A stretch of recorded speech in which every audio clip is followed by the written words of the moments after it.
Hello, everyone. So, recently, Star Trek has just turned 55 years old this month. 55 years. That's how old this franchise is.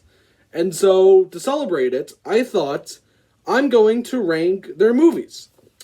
And no, I'm not going to rank all 14 movies together because everyone has practically done that. So, and I wanted to just something different and fun and unique that no one has really done before. And that's rank the odd and even numbered movies. And I know, yes, the even and odd numbered movies, didn't that all things stop with Star Trek Nemesis not being great? Well, yeah, but no. Because, like me, I consider the 1990 film Galaxy Quest as a Star Trek film. Unofficial though, but it is a true Star Trek film in spirit. And that film came out right in between Star Trek Insurrection and Star Trek Nemesis. And those films are not really regarded as definitely one of the better movies. So I thought, and if you just put Galaxy Quest right between those movies, like, part of the canon of the films, not canon, it definitely, like, makes like it fits with like the curse of the odd and even films not being that great, and that still continues on today, even with the Kelvin films with Into Darkness not being that great. And that means that Star Trek 4 is not going to be good. Oh god. All right, but anyway, let's get right into the odd numbered Star Trek movies. And if you want to know the odd numbered Star Trek movies, I have them all listed in the link below. So let's get right into all 7 of these movies. So starting at the bottom of number 7, which number 7 is, my opinion, definitely the worst Star Trek film, and that is Star Trek the Motion Picture. Now, this is the first Star Trek movie, and I'm going to give it this. It's got great visual effects, and I appreciated that it didn't try to be the answer to Star Wars and not be, just all space battles and, phaser guns. No, it decided to be, this is definitely the most, Trekky episode out of all of them, because this is the only Star Trek movie to not have an antagonist at all in this movie, and I definitely give it for that. But the problem is that the movie, yes, and you've all heard it. It is definitely the slow motion picture, and for a movie that is trying to be the TV show, that's just not how it really should have been, because when it comes to Star Trek becoming movies.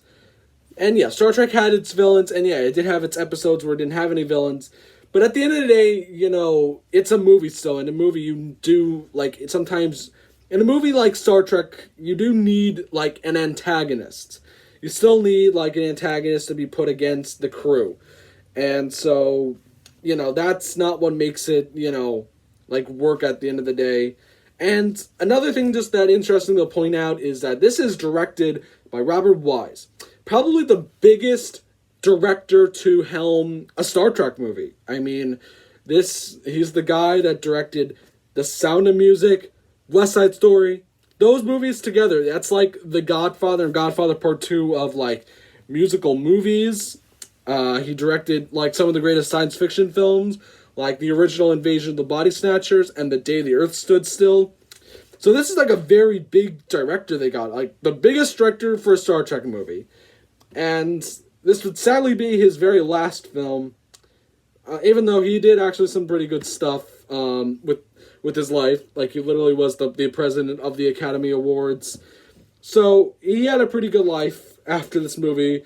I mean, and he was able to make a director's cut that touched on a few effects, which is only on DVD. But anyway, I just think Star Trek the Motion Picture, it's just way too long.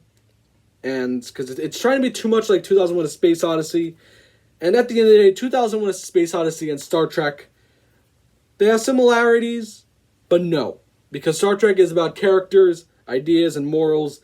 And 2001: A Space Odyssey is just more on visuals, and yeah, it has a lot of stuff to it, but it is definitely a style over substance movie. And I do have a lot to appreciate about 2001, but those two things just don't mix. They don't mesh together.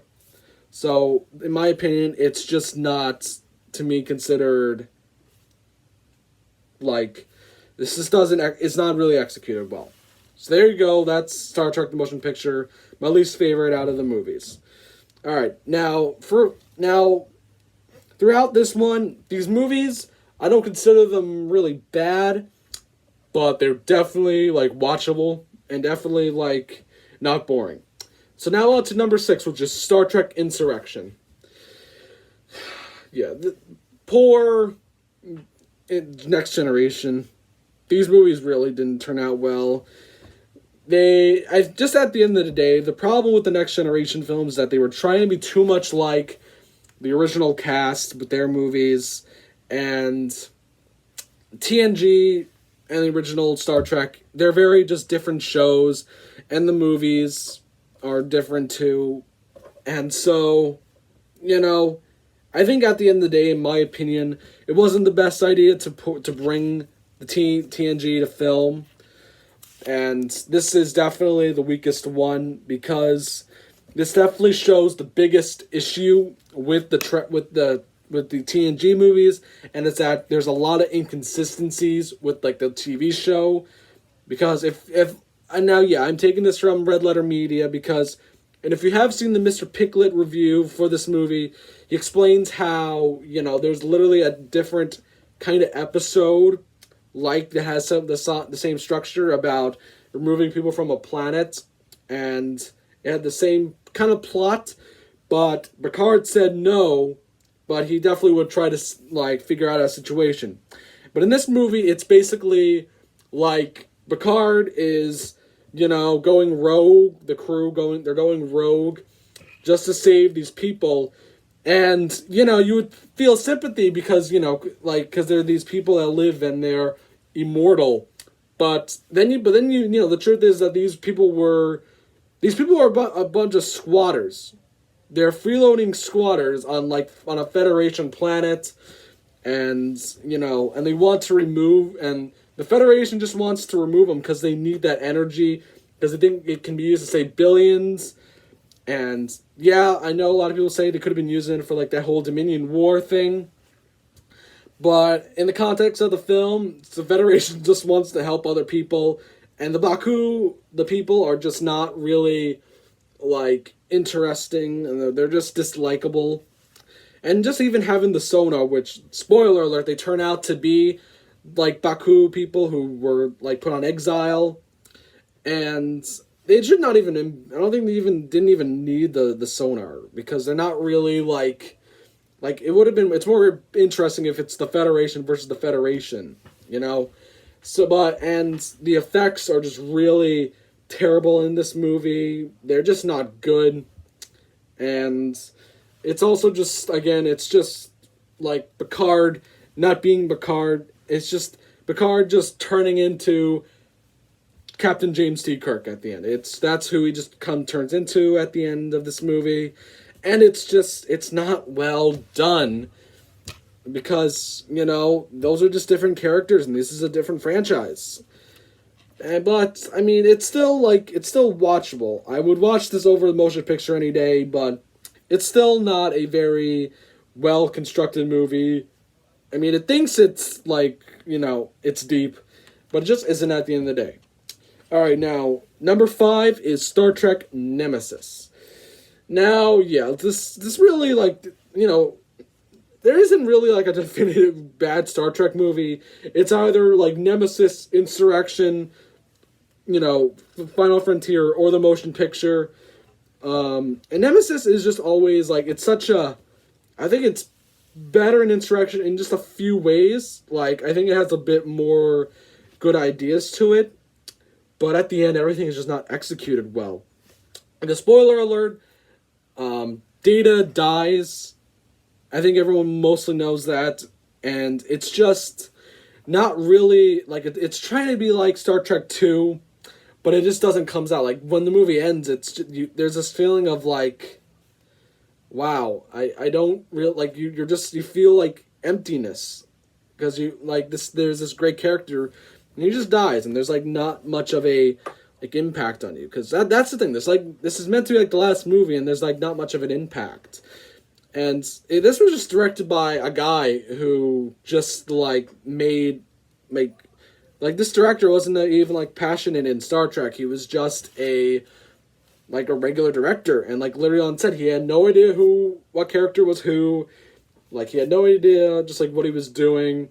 Even the cast have admit that this guy just is an idiot. He did not care for any of them. And so this movie, it just, like, comes out just so bland feeling. And, I mean, there's a lot of stuff to it. Like, it just has... I mean, it has Tom Hardy, which sounds amazing, Tom Hardy being in a Star Trek movie. I mean, I don't want to say he's bad, but he's not great. He is just so in the middle. He's just so kind of, like, bland, and he's not as imitating as Bane. Like, he's not a great villain in that way. He's just, like, I don't know, he's just bland in this film. And the effects, they're not as bad as Insurrection, but they're not as great as Generation and First Contact. It's just so, like, I don't know, it looks like a video game. I don't know, like, whenever there's, like, a green screen effect with space, it looks just so, it's like a video game. Looks like a video game. So, I'm not really entertained with this film at all. It's just, like, I mean, I guess, like, the last battle scene, I like the scene where the ship is crashing into, Shinzon's ship. That's a fun little, like, scene. But, it's just, like, it just shows that this next generation just wasn't working out in the movies. And Star Trek was getting stale at this point. But luckily, in just about 7 years, this franchise would all finally come together. Alright, now on to number 4, which is Star Trek Generations. Yeah. Alright, so this is definitely the second, best out of these movies, but it still has a lot of problems. But this is definitely, I think in my opinion, it's the best directed out of all of these movies, because they actually got, someone from, the Next Generation show who actually, like, shot some episodes. So there is, like, confidence in this. The visual effects are really good, especially the destruction of the Enterprise. It looks amazing. I don't know. It's just a good miniature effect. It's definitely one of the best miniature effects. William Shatner, like, that opening scene is really good. And, like, his acting, and, like, how it's all written with it's Kirk just trying to, he's trying to help out, but he doesn't want to help out, like, too much. That's all done perfectly well, I think. And I think, it's either they should have done it or they should have done it better. Because it feels like they're conflicted. Because, this movie, like, when you look at the ads, it's all like, they're trying to make this, prep it up to be like, it's the big crossover with Picard and Kirk.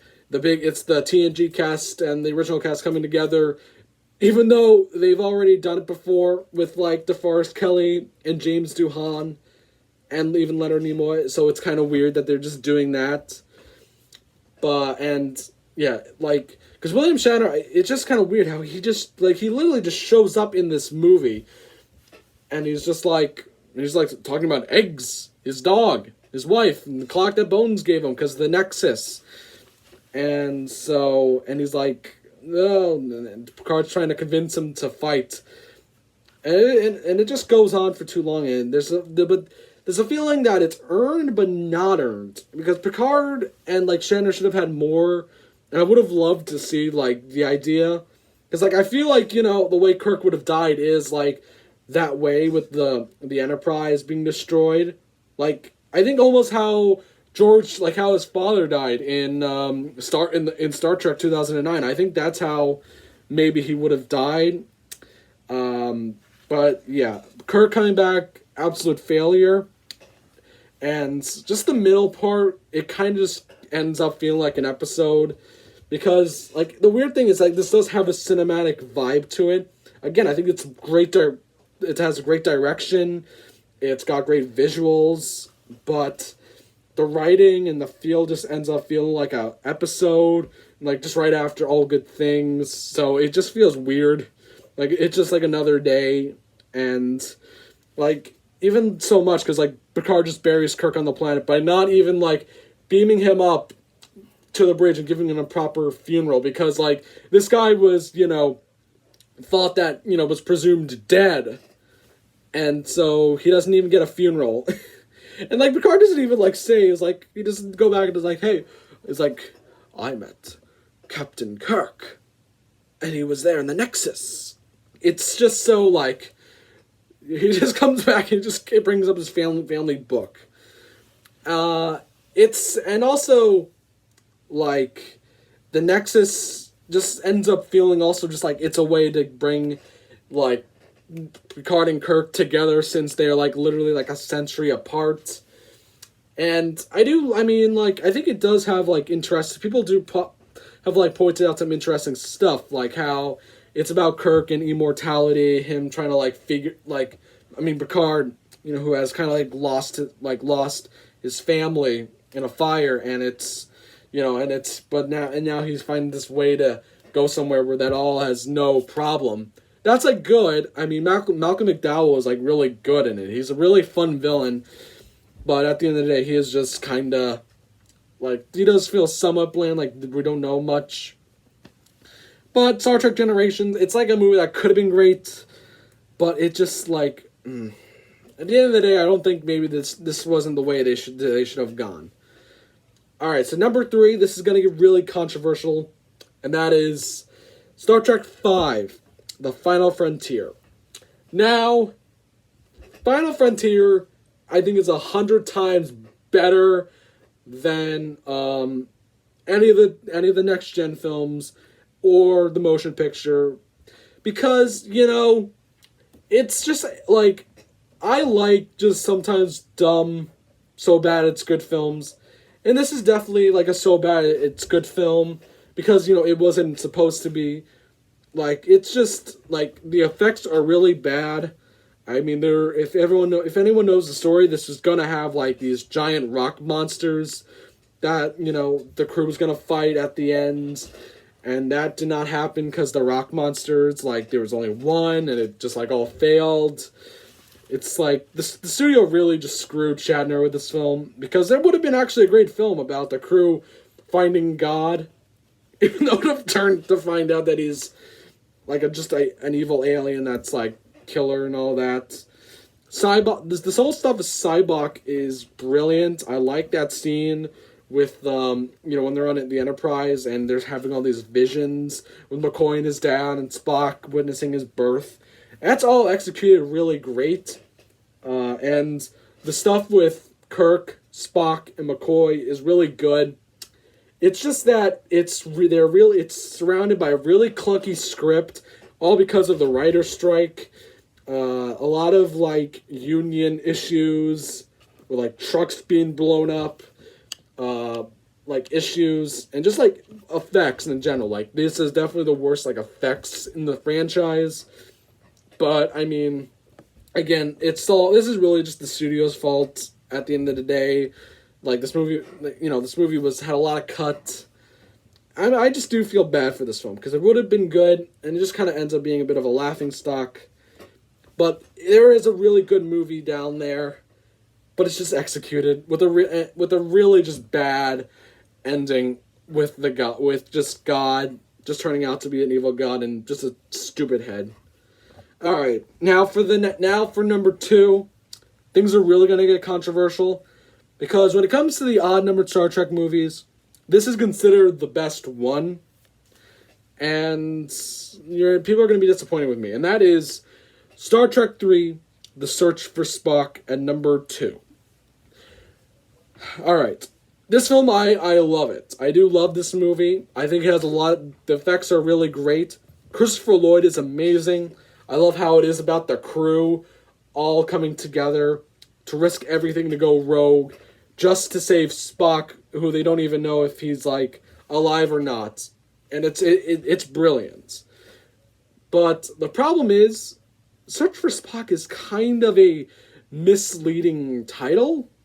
Like, because really, like, Spock is, like, found, like, halfway into the movie, and it's, like, a young Spock, and even, like, then we kind of know that it's him, and also, it's just kind of, like, you know, there doesn't feel like there's a second act to it.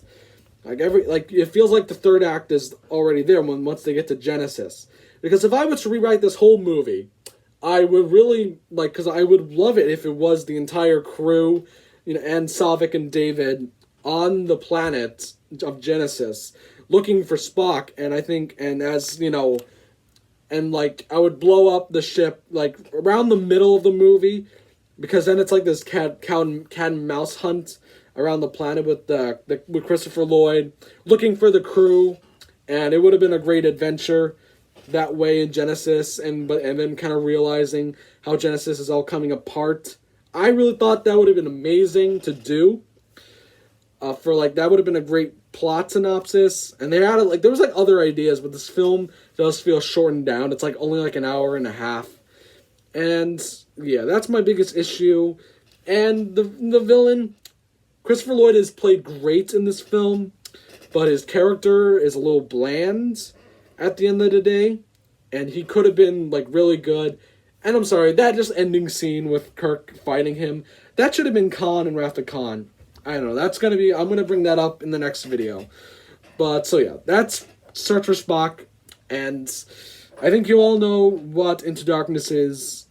I know you're all disappointed, but yeah, I have to go with Star Trek Into Darkness, because it is my favorite out of the odd number, and in my opinion, the most underrated Star Trek film. With that, and, you know, 3 and 5 too, I think are underrated. I really do enjoy this movie. I prefer it even over Beyond, and a lot of people say that's true Star Trek, but, you know, I still think Into Darkness still feels like Star Trek. Like, it is about morals and metaphors, and this one is, like, on a really tough one. It's about, you know, it touches on, like, the subjects of, like, 9/11 and the Patriot Act. I think that's all brilliantly done. Like, with, you know, just, like, with all these, like, new weaponry, advanced weaponry, like, corruption, like, wars. I think it's all really good. Like, I think it's brilliant. Like, is it weird that they're bringing Khan and even Carol Marcus, who's now British for some reason, and is never shown in Beyond, and we never really see, like, Kirk and Carol Marcus, like, even, you know, like, have that much of, like, you know, we know that there's some kind of relationship there, but it's, like, not really, though. But overall, the thing with Khan, I think, you know, but Khan is, like, an important part. I mean, I still don't think it would have been, like, a, you know, it's just kind of like it's like Batman without, like, you know, having the Joker in there. You have to have Khan in there. That's my whole thing. You have to have Khan in there, and it's not really trying to be Wrath of Khan. With this, yeah, it does have all these, like, imagery and characters, but it doesn't steal the Genesis plot line. So it's not really rehashing. I think it's just introducing Khan, but I think the problem is that he is just kind of, like, thrown away at the end. Like, I would love to see him come back, like, in, like, TV, but I doubt that for Benedict Cumberbatch. And I think it's just overall a very fun movie to watch. All the action is really great.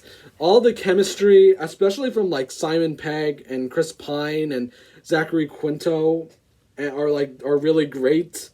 Like, Simon Pegg is, like, really good in this movie. I love, like, just like RoboCop and the USS Vengeance, a bigger ship. I don't know. It is all really good. I just love how the action is handled and the ending.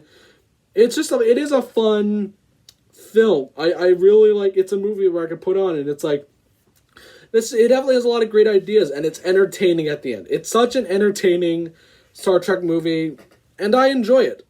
I can sit down and I can enjoy this film for what it is. Yeah, it has got a lot of problems, you know. Yeah, Zachary Quinto doing Khan isn't, like, really good. Just killing off Kirk, and I mean, yeah, Kirk is a bit of a kind of an, like, you know, unlikable really in this film, like but I mean, it is post the show. I think it's like, it is someone we did need this, like, after Star Trek. Like, Star Trek is him getting in the chair, but Into Darkness is about him, like, coming to terms with his responsibility as a captain to kind of, like, you know, he has the ship already, but it's about him, like, knowing how he has to be a captain and what he has to do right for his crew. And so I think that is amazing. And so, yeah, that's Star Trek Into Darkness, the most underrated and my favorite odd-numbered Star Trek movies. So thank you very much for watching this video, guys, and I will see you next time as I review the even-numbered Star Trek movies. And thank you again for watching this video. Please subscribe, like, leave a comment down below complaining to me and your ranking of the odd-numbered Star Trek movies, and live long and prosper.